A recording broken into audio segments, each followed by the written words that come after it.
आज मैं आपको एक स्टोरी सुनाने जा रही हूँ आत्मविश्वास के विषय में।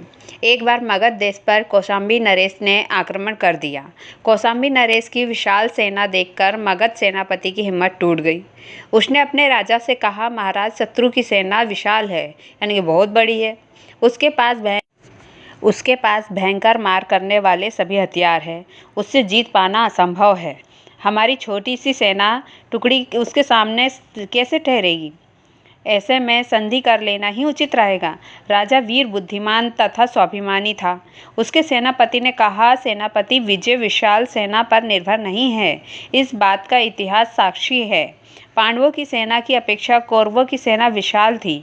मोहम्मद गोरी की सेना की अपेक्षा पृथ्वीराज की सेना विशाल थी, किंतु विजय कौरवों तथा पृथ्वीराज को नहीं, पांडवों को और गोरी को की हुई। आगे उसने गंभीर शब्दों में कहा, विजयश्री उसी को प्राप्त होती है जिसके मन में उसे प्राप्त कर लेने का पूर्ण विश्वास होता है और जो उसे पाने के लिए कुछ भी करने को तैयार रहता है। जो कहता है कि मैं यह नहीं कर सकूंगा, वह उसे कभी नहीं कर सकता। मन के हारे हार है, मन के जीते जीत। यह कथन पूर्णतः सत्य है। वीर वही है जो असंभव को संभव करके दिखाता है। अतः तुम्हारा सेनापति पद समाप्त। हट जाओ सामने से। सैन्य संचालन मैं स्वयं करूँगा तथा विजयश्री प्राप्त कर ही रहूँगा। राजा सेना बुद्धि लेकर युद्ध के लिए चल दिया। मार्ग में हनुमान जी का एक मंदिर मिला।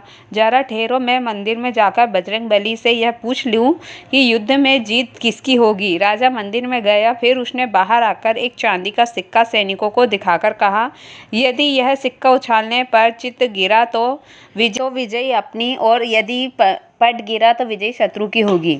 राजा ने सिक्का उछाला। सिक्का गिरा चित्त वाला भाग ऊपर था।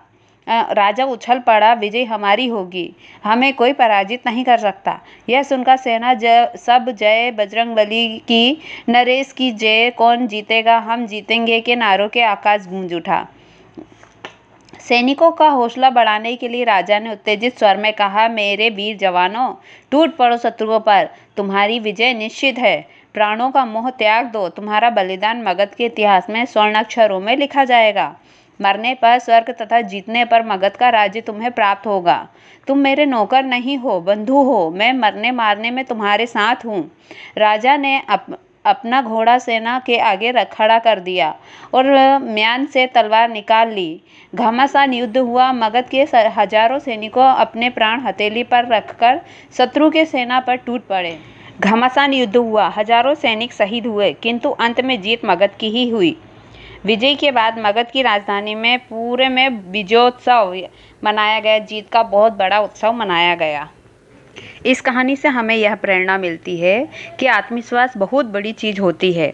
आत्मविश्वास के बल पर एक छोटी सी सेना जो अपने आप को बहुत हारा हुआ मान रही थी, लेकिन उनका आत्मविश्वास इतना बड़ा था कि उसकी वजह से उन्होंने इतनी बड़ी सेना का सामना किया और वो जीत गए।